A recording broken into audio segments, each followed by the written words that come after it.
युद्ध की घोषणा हो चुकी है। एक तरफ इजराइल है तो दूसरी तरफ हमास। धमाकों से धरती कांप रही है, लोगों के दिल दहल रहे हैं। रशिया यूक्रेन वॉर 1.5 साल बाद भी जारी है और दुनिया पर एक और युद्ध थोप दिया गया है। आखिर क्यों इजराइल और फिलिस्तीन के बीच अक्सर तनाव बना रहता है? क्या है इसकी असली वजह? क्यों सैकड़ों सालों बाद भी इनकी समस्या का कोई हल नहीं निकल सका है? आज के इस वीडियो में हम जानने समझने की कोशिश करेंगे इजराइल और फिलिस्तीन के बीच विवादों की असली वजहों की। तो बने रहिए हमारे साथ इस वीडियो के आखिर तक। इजराइल के नॉर्थ में लेबनान, साउथ में मिस्र, ईस्ट में जॉर्डन और सीरिया और वेस्ट में भूमध्य सागर स्थित है। इजराइल के इन पड़ोसी देशों को अरब कंट्रीज के नाम से जाना जाता है। ये अरब देश हमेशा से ही इजराइल के खिलाफ रहे हैं। वो दुनिया के नक्शे से इजराइल का नाम हमेशा हमेशा के लिए मिटा देना चाहते हैं। इसलिए फिलिस्तीन को हमेशा से ही इन अरब देशों का साथ मिला। यहूदी धर्म लगभग 4000 साल पुराना है और आज इजराइल एकमात्र यहूदी देश है। इजराइल और फिलिस्तीन के बीच का संघर्ष नया नहीं बल्कि सदियों पुराना है।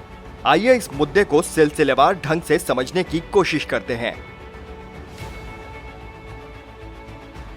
1047 बीसी उस समय किंगडम ऑफ इजराइल हुआ करता था, जहां पर यहूदी रहा करते थे और वहां शासन था किंग सोलोमन का। किंगडम ऑफ इजराइल की राजधानी थी जेरूसलम। यहीं पर किंग सोलोमन ने यहूदियों का पहला टेंपल बनवाया था, जिसका नाम था टेंपल माउंट। 586 बीसी में बेबीलोन सभ्यता के लोग वहां पहुंचे और टेंपल माउंट को तबाह कर दिया। 516 बीसी में यहूदियों ने दोबारा इसी जगह पर एक और मंदिर बनवाया और वो मंदिर कहलाया सेकंड टेंपल। यहूदी इस मंदिर के अंदरूनी हिस्से को कहते थे होली ऑफ होलीज, यानी पवित्र से भी पवित्र। आम यहूदियों को इसके अंदर पैर तक रखने की इजाजत नहीं थी, केवल श्रेष्ठ पुजारियों को इसमें प्रवेश की इजाजत थी। ये मंदिर करीब 600 सालों तक अस्तित्व में रहा। फिर सन 70 में रोमन्स ने इसे तोड़ दिया। टेंपल माउंट तो टूट गया, लेकिन उसकी दीवार आज भी मौजूद है, जिसे वेस्टर्न वॉल कहा जाता है। उस दौरान यहूदियों पर अत्याचार भी खूब हो रहे थे, जिसके चलते यहूदी बड़ी संख्या में यूरोप चले गए। लेकिन कुछ यहूदी तब भी वहीं रहे। उन्हीं में से एक घर में जीसस क्राइस्ट का जन्म हुआ था। जीसस बड़े हुए तो उन्होंने यहूदी धर्म से हटकर क्रिश्चियनिटी की शुरुआत की। ये बात यहूदियों को अच्छी नहीं लगी। जीसस द्वारा खुद को ईश्वर पुत्र बताना यहूदियों की नजर में बहुत बड़ा पाप था। कट्टर यहूदी धर्म गुरुओं ने इस बात की शिकायत रोमन गवर्नर पिलातुस से कर दी। पिलातुस ने जीसस को जिंदा ही क्रूज पर लटकाने की सजा सुना दी। जीसस की मौत का जिम्मेदार यहूदियों को ही माना गया, जिसके चलते दुनिया भर में यहूदियों के प्रति नफरत फैल गई। सन 306 में कॉन्स्टेंटाइन द ग्रेट रोम के राजा बने, जिन्हें क्रिश्चियनिटी बहुत पसंद आई। क्रिश्चियनिटी अडॉप्ट करने वाले ये पहले राजा थे। पूरे रोम में क्रिश्चियनिटी बहुत तेजी से फैलने लगी, लेकिन जीसस को मारने की वजह से यहूदियों के खिलाफ नफरत इतनी ज्यादा फैल चुकी थी कि उन पर बहुत बुरी तरह अत्याचार किया जाने लगा। यहूदी यहाँ से निकलकर यूरोप की तरफ भागने को मजबूर हो गए। जिस जगह पर जीसस को मारा गया, वहीं पर कॉन्स्टेंटाइन द ग्रेट ने चर्च ऑफ द होली सेपल्चर बनवाया। ये चर्च टेंपल माउंट से करीब 2 किलोमीटर की दूरी पर था। अब आते हैं 638 एडी में। रोमन्स को हटाकर अरब आर्मी ऑफ उमर आती है। उन्होंने सेकंड टेंपल वाली जगह पर डोम ऑफ द रॉक और उसके पास ही अल अक्सा मस्जिद बनवाई। मुस्लिम अल अक्सा मस्जिद को इस्लाम का तीसरा सबसे पवित्र स्थल मानते हैं। Western wall, dome of the rock और अल अक्सा मस्जिद के एरिया को ही यहूदी जहां टेंपल माउंट, वही मुस्लिम हरम अल शरीफ कहते हैं। इसी बात से ये अंदाजा लगाया जा सकता है कि जेरूसलम यहूदियों के साथ ही मुस्लिमों के लिए भी कितना मायने रखता है। अपने साथ हुए अत्याचार के चलते यहूदी भागे तो बहुत अपनी मिट्टी को कभी भुला नहीं पाए। 19वीं सदी का आखिरी दौर वो दौर था जब फिलिस्तीन क्षेत्र में यहूदियों पर अत्याचार हो रहा था। यहूदियों ने इसके खिलाफ एक आंदोलन की नींव रखी, जिसका नाम था जायोनी आंदोलन, जिसके चलते यहूदी इजराइल राज्य की स्थापना करने में सफल रहे। उसी दौरान विश्व जायोनी संगठन की भी स्थापना हुई, जिसका उद्देश्य यहूदियों को सुरक्षा प्रदान करना और उनके हितों को बचाए रखना था। साल 1916 में ब्रिटेन और फ्रांस की सरकारों के बीच साइज पिकोट नाम का एक गुप्त समझौता हुआ, जिसे रूस की एक मूक सहमति हासिल थी। इस समझौते में यह तय हुआ कि पहला विश्व युद्ध खत्म होते ही फिलिस्तीन पर ब्रिटिश सरकार का नियंत्रण हो जाएगा। साल 1917 में ही ब्रिटेन की तरफ से बाल्फोर डिक्लेरेशन में एक बहुत बड़ी घोषणा की गई, जो यहूदियों के हक में थी। फिलिस्तीन को यहूदियों की मातृभूमि बनाने पर सहमति तो जताई ही, साथ ही उनके लिए एक अलग देश की मांग को भी स्वीकार कर लिया। इसी घोषणा से इजराइल के गठन का आधार तैयार हुआ। यह फैसला फिलिस्तीनियों को पसंद नहीं आया, लेकिन यहूदियों ने इस फैसले की आड़ में इस एरिया में बड़े पैमाने पर जमीन खरीदनी शुरू कर दी, जिसके चलते हजारों फिलिस्तीनियों को अपना ही देश छोड़कर जाना पड़ा। अगर आपको ये वीडियो पसंद आ रहा हो तो प्लीज चैनल को अभी सब्सक्राइब कर लें। साल 1930 जर्मनी में नाजी शासन की शुरुआत हो गई। नाजियों ने यहूदियों को प्रताड़ित करना शुरू कर दिया। ऐसे में यहूदी वहां से जान बचाकर भागे और फिलिस्तीन में बसना शुरू हो गए।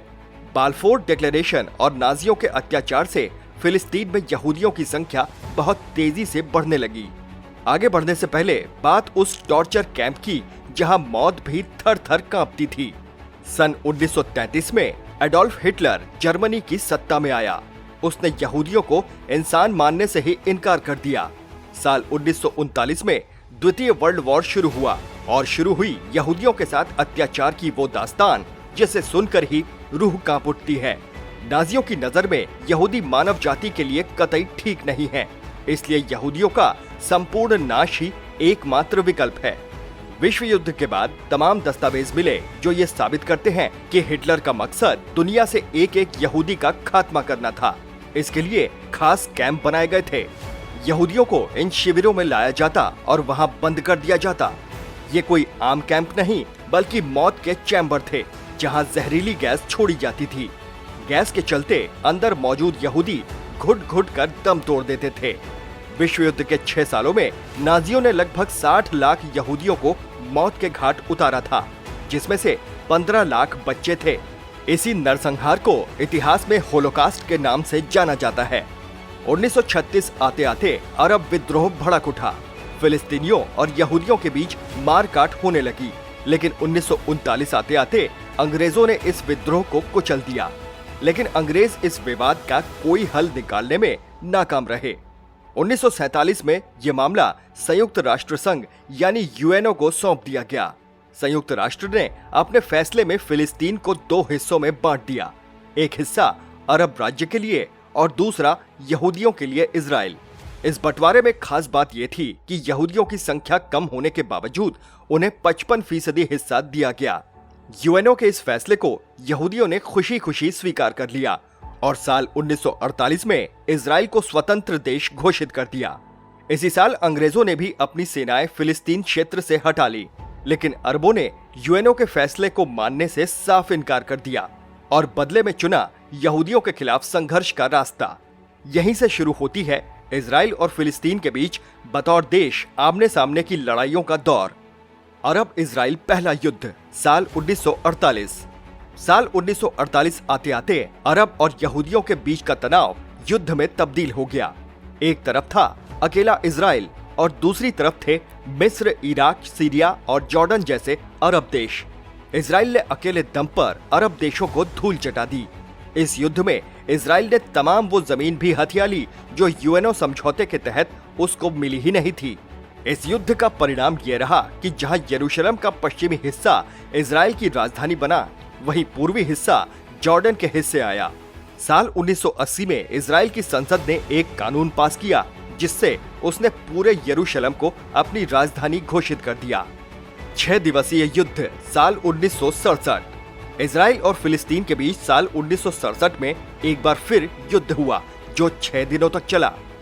सीरिया, जॉर्डन और मिस्र ने मिलकर इजराइल पर हमला बोल दिया था, लेकिन इजराइल ने एक बार फिर इन देशों को न सिर्फ बुरी तरह हराया बल्कि इन देशों के तमाम क्षेत्रों पर कब्जा भी कर लिया। इजराइल ने सीरिया से गोल्डन हाइट्स, जॉर्डन से वेस्ट बैंक, पूर्वी यरूशलेम और मिस्र से गाजा पट्टी और सिनाई प्रायद्वीप के क्षेत्र छीन लिए।